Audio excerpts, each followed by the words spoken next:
ಹೆಣ್ಣು ಹೆತ್ತವರಿಗೆ ಸಂತೋಷ ದುಃಖ ಎರಡು ಒಟ್ಟಿಗೆ ಆಗೋ ಸಂದರ್ಭ ಇದಮ್ಮ. ಮಗಳ ಮದುವೆ ಮಾಡ್ತಿದ್ದೀವಿ ಅನ್ನೋ ಸಂತೋಷ ಒಂದ್ ಕಡೆ ಆದ್ರೆ, ಇಷ್ಟು ವರ್ಷ ನಮ್ಮ ಜೊತೆನೆ ಆಡಿ ಬೆಳೆದ ಮಗಳನ್ನ ಬೇರೆ ಮನೆಗೆ ಕಳಿಸ್ಕೊಡ್ಬೇಕಲ್ಲ ಅನ್ನೋ ನೋವು ಇನ್ನೊಂದ್ ಕಡೆ. ಇಂಥ ಸಂದರ್ಭದಲ್ಲಿ ಮನಸ್ಸು ತುಂಬಾ ಭಾರ ಆಗ್ಬಿಡುತ್ತಮ್ಮ. ಅಪ್ಪ, ನೀವು ಯೋಚನೆ ಮಾಡಬೇಡಿ. ನಾನು ಇದೇ ಊರಲ್ಲಿ ಇರ್ತೀನಿ ಅಲ್ವಾ, ಆವಾಗವಾಗ ಮನೆಗೆ ಬರ್ತಿರ್ತೀನಿ, ಫೋನ್ ಮಾಡ್ತಿರ್ತೀನಿ. ಸರಿನಾ? ಸರಿನಾ? ವಿರಾಟ್, ನನ್ನ ಮಗಳಿಗೆ ಮೂಗಿಂತುದಿಲೆ ಕೋಪ. ಅಷ್ಟೇ ಸೂಕ್ಷ್ಮ ಸ್ವಭಾವದವಳು. ಗೊತ್ತಿದ್ದೋ ಗೊತ್ತಿಲ್ಲದೇನೋ ಏನಾದರೂ ತಪ್ಪು ಮಾಡಿದ್ರೆ ಅದನ್ನ ಮನಸ್ಸಿಗೆ ಹಾಕೊಳ್ಳದೆ ಕ್ಷಮಿಸ್ಬಿಡಪ್ಪ. ಅಯ್ಯೋ, ನನಗೂ ಚಿಕ್ಕ ಮಗಳಿದ್ದಾಳೆ ಮಾವ. ಈ ನೋವು ಖುಷಿ ಎಲ್ಲ ನನಗೂ ಚೆನ್ನಾಗಿ ಅರ್ಥ ಆಗತ್ತೆ.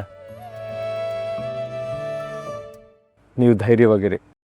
ನಿಮ್ಮ ಮಗಳನ್ನ ಕಣ್ಣಲ್ಲಿ ಕಣ್ಣಿಟ್ಟು ಜೋಪಾನವಾಗಿ ನೋಡ್ಕೋತೀನಿ.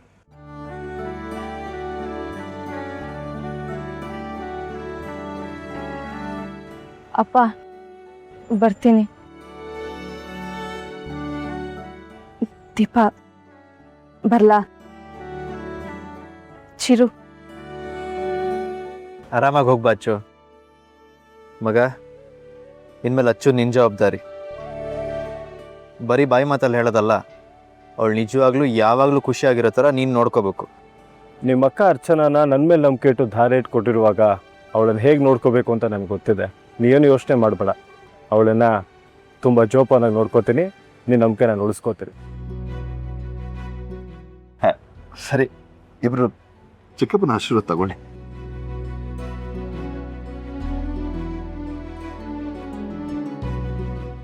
ಅಣ್ಣ,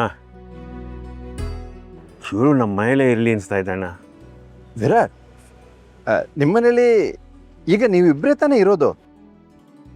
ನೀವೇನು ಅಂದ್ಕೊಳ್ಳಲ್ಲ ಅಂದ್ರೆ ನೀವು ಬಂದು ನಮ್ಮನೇಲಿ ಇರ್ಬೋದಲ್ವಾ? ಹೇಗೂ ಮನೆ ತುಂಬಿಸ್ಕೊಳ್ಳೋಕೆ ನಿಮ್ಮ ಅಪ್ಪ ಅಮ್ಮ ಹಿರಿಯರು ಅಂತ ಯಾರೂ ಇಲ್ಲ. ಹಾಗಾಗಿ ನಿಮ್ದೇನು ಅಭ್ಯಂತರ ಇಲ್ಲ ಅಂದ್ರೆ ನಾವೇ ನಿಮ್ಮನ್ನ ಮನೆ ತುಂಬಿಸ್ಕೋತೀವಿ. ಅಪ್ಪ, ನನಗೆ ಯಾಕೋ ಬೇಡ ಅನ್ನಿಸ್ತಿದೆ. ಏನು ಅತ್ತಿಗೆ ಏನಂತಾರೋ ಅಂತ ಯೋಚನೆ ಮಾಡ್ತಿದ್ಯಾ? ಅವ್ರ ಬಗ್ಗೆ ತಲೆ ಕೆಡ್ಸ್ಕೋಬೇಡ. ಅವ್ರ ಬುದ್ಧಿ ಏನಂತ ಗೊತ್ತು ತಾನೆ ನಿನಗೆ. ಅದು ನಿನ್ನ ಮನೆ, ಅಲ್ಲಿರೋ ಹಕ್ಕು ನಿನಗಿದೆ. ನನಗೇನೋ ನೀನು ವಿರಾಟ್ ನಮ್ಮನೇಲಿರೋದೇ ಸರಿ ಅನ್ನಿಸ್ತಿದೆ ಹೆಚ್ಚು. ಯಾಕಮ್ಮ ಮೀನಮೇಷ ಎಣಿಸ್ತಾ ಇದೆಯಾ? ವಿರಾಟ್ಗೂ ತನ್ನವರು ಅಂತ ಯಾರೂ ಇಲ್ಲ ಮನೆಯಲ್ಲಿ. ನಾವೇ ಮುಂದೆ ನಿಂತು ನಿನ್ನನ್ನು ಮನೆ ತುಂಬಿಸ್ಕೋತೀವಿ. ಒಪ್ಪಮ್ಮ. ಒಪ್ಕೊಳ್ಳಿ ಅಕ್ಕ. ಅಮ್ಮ, ಮಾಮ ಹೇಳ್ತಿರೋದು ಕರೆಕ್ಟು. ನನಗೆ ನಿಮ್ಮ ಮನೆಯವರೆಲ್ಲ ತುಂಬ ಇಷ್ಟ ಆದ್ರು. ಅಪ್ಪ, ಪ್ಲೀಸ್ ಒಪ್ಕೊಳ್ಳಿ. ನೀನು ಇಷ್ಟು ದಿನ ಹೇಳಿದಕ್ಕೆ ನಾನು ಯಾವತ್ತಾದರೂ ಇಲ್ಲ ಅಂತ ಹೇಳಿದೆ ನಮ್ಮ ಮಗಳೇ. ಓಕೆ.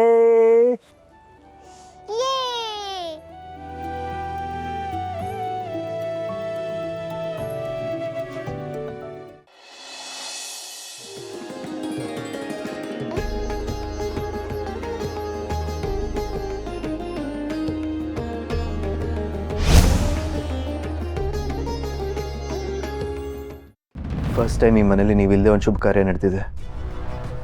ಎಷ್ಟೇ ಕರೆದ್ರೂ ಅಚ್ಚು ಮದುವೆಗಂತೂ ಬರಲಿಲ್ಲ. ಅಟ್ಲೀಸ್ಟ್ ಆರತಿ ಎತ್ಬಿಟ್ಟು ಮನೆಯೊಳಗೆ ಕರ್ಕೊಳ್ಳಿ. ಫಸ್ಟ್ ಆಫ್ ಆಲ್, ಇವರಿಬ್ಬರು ಮದುವೆ ಆಗಿರೋದೇ ನನಗಿಷ್ಟ ಇಲ್ಲ. ಮತ್ತದರಲ್ಲಿ ನಾನು ಯಾಕೆ ಅವ್ರಿಗೆ ಆರತಿ ಮಾಡಿ ಒಳಗೆ ಮನೆ ತುಂಬಿಸ್ಕೊಳ್ಳಿ? ಅಷ್ಟಕ್ಕೂ ಅವಳು ಹೋಗ್ಬೇಕಾಗಿರೋದು ಅವ್ರ ಮನೆಗೆ. ಇಲ್ಲಿಗೆ ಯಾಕೆ ಬಂದರು? ವಿರಾಟ್ಗೆ ತಂದೆ ತಾಯಿ ಅಂತ ಯಾರೂ ಇಲ್ಲ. ನಾವೇ ಶಾಸ್ತ್ರ ಮಾಡಬೇಕು. ನನ್ನಿಂದಾಗಲ್ಲ. ಯೋಚನೆ ಮಾಡಬೇಡಿ. ಅದಕ್ಕೆ ಬದಲು ಚಿಕ್ಕಮ್ಮ ಮತ್ತು ದಿಶಾ ಆರತಿ ಮಾಡಿ ಒಳಗೆ ಕರ್ಕೋತಾರೆ.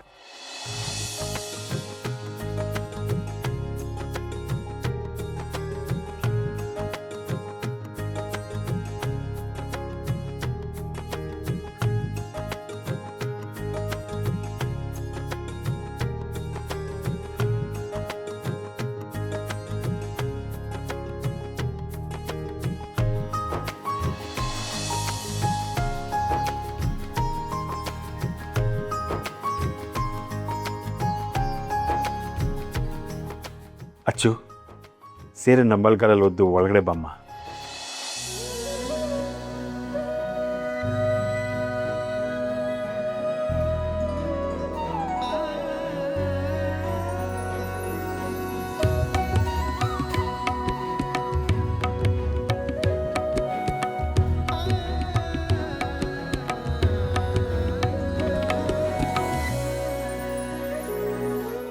ನೂರು ವರ್ಷ ಸುಖವಾಗಿ ಬಾಳಿ.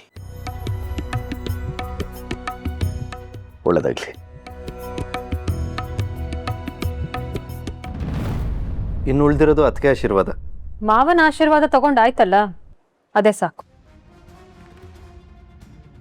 ಪರವಾಗಿಲ್ಲ ಅದಕ್ಕೆ, ನೀವೀ ಮನೆ ಸೊಸೆ ಅಲ್ವಾ ಅಚ್ಚೋ.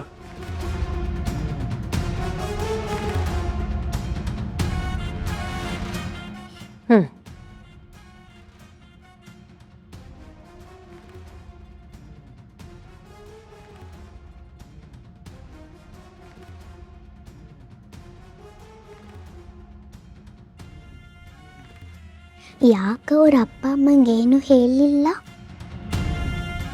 ಅವರು ಮನಸ್ಸಲ್ಲಿ ಆಶೀರ್ವಾದ ಮಾಡಿದ್ರು ಪುಟ. ಅಷ್ಟೊಂದೊಳ್ಳೆಯವರ ಅವರು?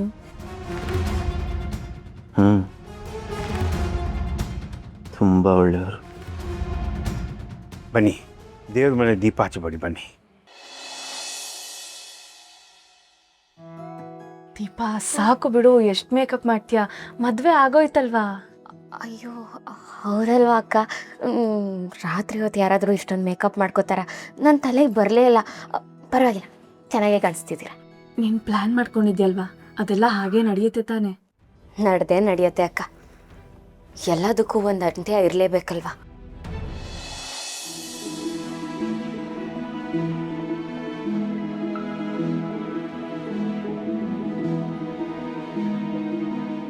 ಸಾಕು. ಮದುವೆ ಗಂಡು ರೆಡಿ. ನೋಡ, ಸಾನ್ವಿ ನಮ್ಮ ಅಪ್ಪನ ಜೊತೆ ಆರಾಮಾಗಿದ್ದಾಳೆ.